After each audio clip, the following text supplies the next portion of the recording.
मैं 5वीं क्लास में पढ़ता हूँ। मेरे उस्ताद मेहनत से पढ़ाते हैं।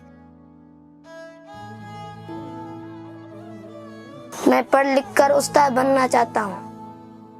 हम अकेले नहीं, तुम अकेले नहीं।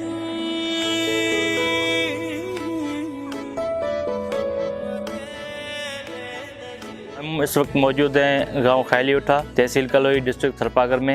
ये स्कूल नेमतुल्लाह खान मरहूम ने 22 साल पहले स्टार्ट किया था। इस गांव से बहुत से बच्चे तकरीबन पास आउट करके वो कुछ टीचर्स हो गए हैं, कुछ पुलिस ऑफिसर हो गए हैं, कुछ प्राइवेट कंपनी में काम करते हैं। पहले कोई स्कूल यहाँ इस इलाके में नहीं था।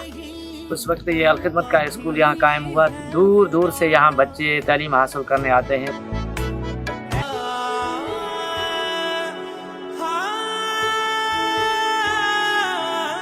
यहाँ के 7-8 गांव जो हैं इस स्कूल से मुस्तफ़ीद हो रहे हैं। बच्चे जो हैं यहाँ पढ़ाई के लिए बहुत शौक़ से आते हैं, शौक़ से पढ़ते हैं। और भी ऐसे ही गांव हैं जिनके बच्चे आने के लिए तैयार हैं। हम अलखिदमत के डोनर का शुक्रिया अदा करते हैं जिनके बदौलत ये स्कूल 20-22 साल से चल रहा है।